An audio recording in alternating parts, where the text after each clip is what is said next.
Hi everyone, welcome back to Learning with Leah. Glad you could join me today. We are talking about idioms. So idioms are a fun way to learn English and a fun way to understand when English speakers are talking, because sometimes, or a lot of times, we use idioms for expressions and sometimes that can be confusing for non-native English speakers. So today we are going to talk about some of those most common idioms. So let's begin with hit the sack. Hit the sack. If you hit the sack, that means that you go to bed. So sack refers to the bed. So if you hit the sack, that means that you want to go to sleep. So I might say, oh, I'm so tired. I'm ready to hit the sack. Oh, I need to go to bed, for example. All right, the next one is a little more serious or negative. Stab someone in the back. All right, so if you stab someone in the back, that means you're not literally stabbing somebody. No. This means that it's a metaphoric stab of the back. That means that you have betrayed someone's trust. You have harmed somebody who had trust in you. So for example, maybe an example I saw was you skipped school and your friend was going to not say anything to the teacher and just hope that they think that you're sick. But your friend actually tells the teacher and says, oh, they skipped school today. You might say, oh my goodness, why did you stab me in the back? He stabbed me in the back. He betrayed my trust.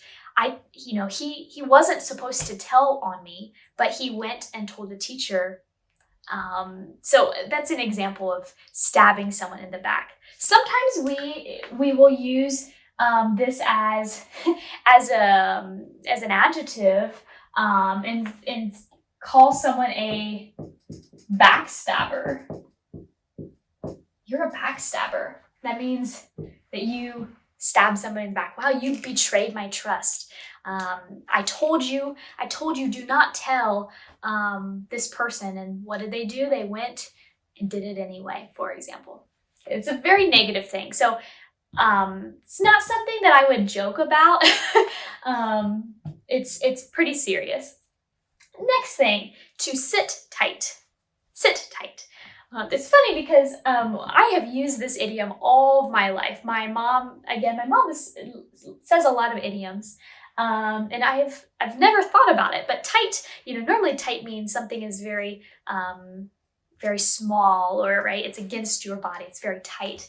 But that's not the meaning here. If you sit tight, that means to wait patiently. Interesting. Wait patiently.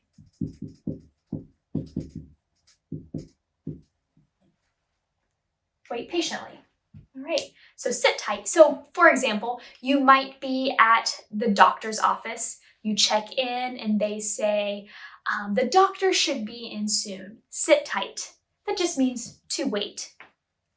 Next, pitch in. Pitch in means to help, right? To help. So we use this a lot, maybe, for example, my family growing up, my mom would prepare dinner. After dinner, we all were responsible of helping in clearing the dishes, cleaning the dishes at the end. So we all had to pitch in to help do it together. We pitched in. We helped. Worked together. Next, up in the air. Up in the air. So if something is up in the air, that means no decision has been made. There's not been a clear decision.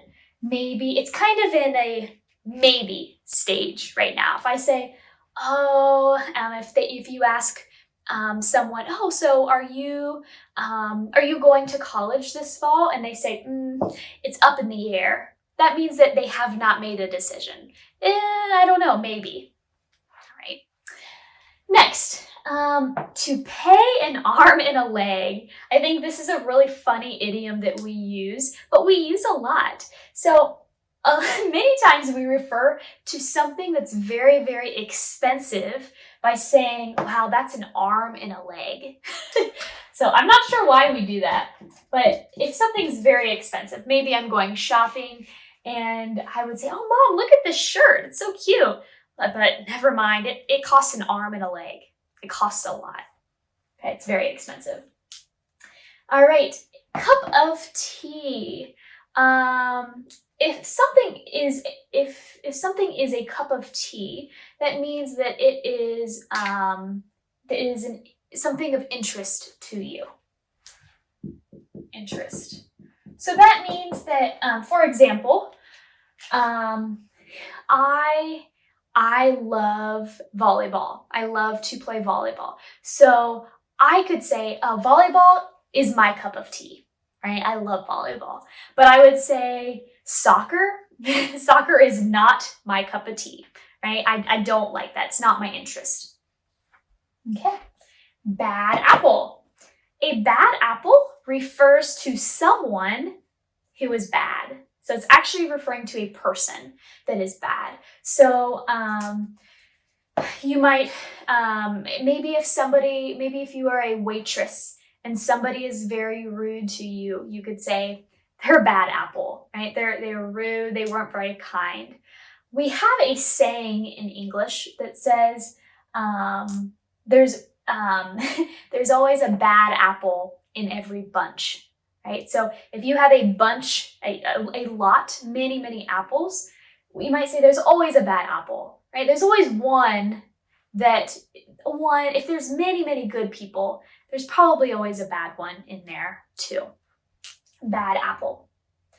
Under the weather. We use this a lot in English. All of these we use a lot. But under the weather means that you are sick. Just means you're sick. You're not feeling well. Instead of saying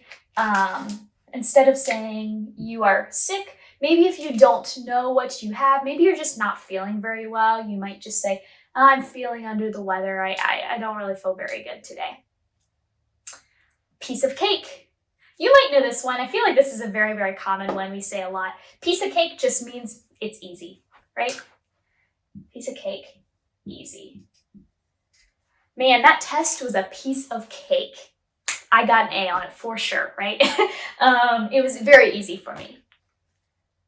All right, and on the ball. So this means that you are alert and you are ready for anything.